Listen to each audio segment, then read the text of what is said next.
Hello, future engineers, subscribers, viewers, and students. There is another video in plane trigonometry, and it is about construction techniques and similar triangles. I hope that through this video, your thinking skills, knowledge in plane trigonometry will be enhanced.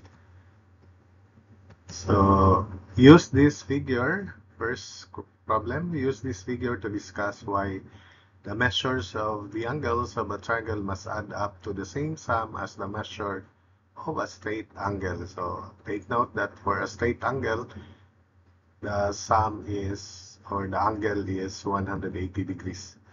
So this is a triangle, although I already presented this as a proof that the sum of the interior angles of a triangle is 180 degrees. So I'll discuss it again here. So this is, the measure of this angle is also equal to 1 because PR is a transversal, and if the measure of this angle is 1, that's also 1. If this is 2, then this is also angle 2. And of course, this is the third angle 3. So angle 1 plus angle 2 plus angle 3 is equal to a straight angle, and that is equal to 180 degrees. And here are the explanations. First, PR and QR are transversals. So that's why these angles are equal as presented there. So angle 1 plus angle 2 plus angle 3 is in fact 180 degrees. Next is angle 1 plus angle 4. This forms a straight line at P. So it is again 180 degrees. Angle 4 plus angle 1 is 180 degrees.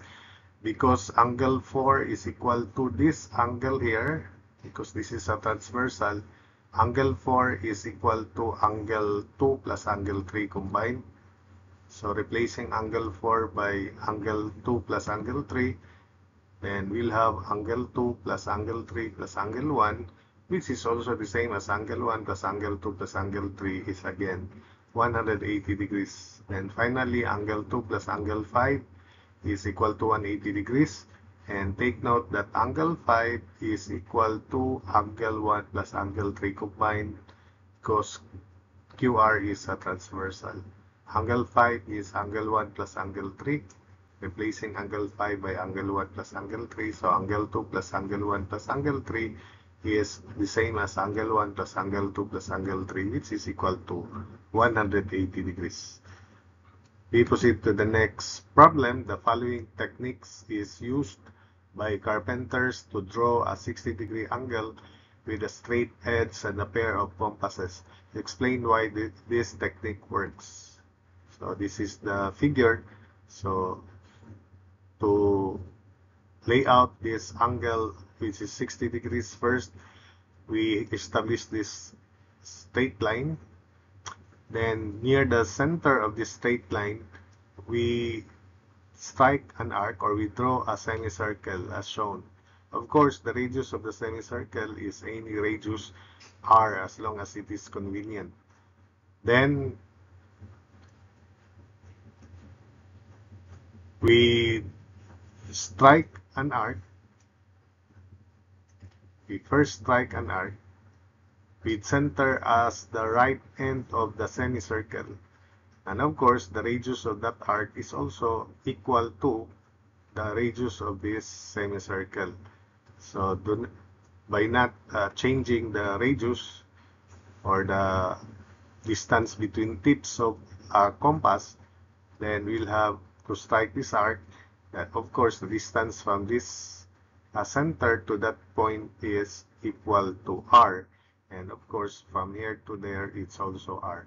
Then an equilateral triangle is established, and we know that for an equilateral triangle, all sides are equal to r and all interior angles are equal to 60 degrees. So that's why this must be 60 degrees. The equilateral triangle is not shown, but you can imagine an equilateral triangle. All sides are r, and this is also r.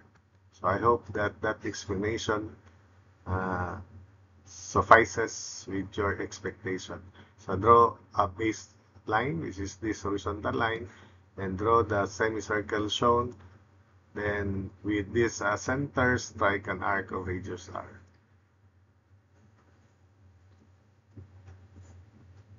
Of course, this is the center. Then an equilateral triangle is formed. So that's why this angle, the measure of this angle is 60 degrees. So that's it for that problem. So let us continue with this time similar triangles. Name the corresponding angles and the corresponding sides of each pair of similar triangles. So we have similar triangles here, this right triangle and this right triangle. So first, for the angles, let's name this as angle A, which is equal to angle P. So A and P. Then B and Q are similar or equal angles. And finally, this right angle C and R. For the sides, opposite of A is in proportion to opposite of P by similar triangles, so BC and QR. Then opposite to B, AC and PR. Then AB, opposite to 90 degrees, and PQ. So that's it for that. For these similar triangles, we proceed to the next pair of similar triangles. So I'm not indicating the angles anymore, but take note that these triangles are similar. So angles A and P are equal. So A and P, then B and Q, same as that. Then C and R for the angles. So A and P, B and Q, C and R. Then for the sides, BC and QR. Then opposite to B and Q, AC and PR. Then lastly, opposite to C and R, AB and PQ. So that's it for that, for these similar triangles. For the next batch, so these are similar, common angle at B here. So it is also stated that AE is parallel to CD. Therefore, equal angles are A and C. So let's name this angle A, then angle C, they are equal. Then E and D equal because this serves as a transversal as well as that transversal. Then we have ABE, angle ABE equal to angle CBD. ABE is equal to angle CBD.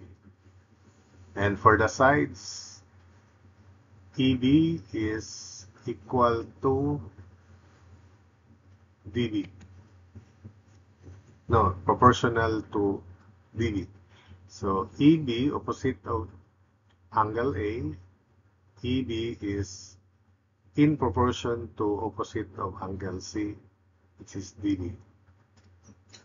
Then opposite to E is in proportion to opposite to D.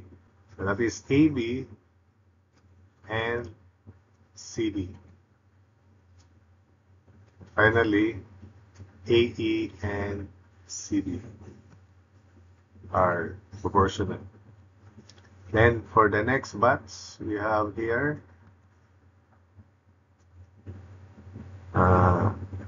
this triangle, and it is stated that HK is parallel to EL.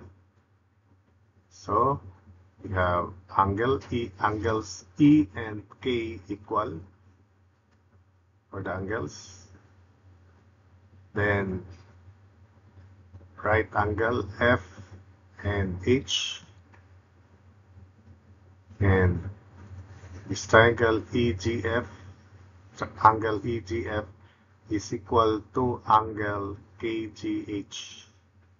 EGF is equal to angle KGH.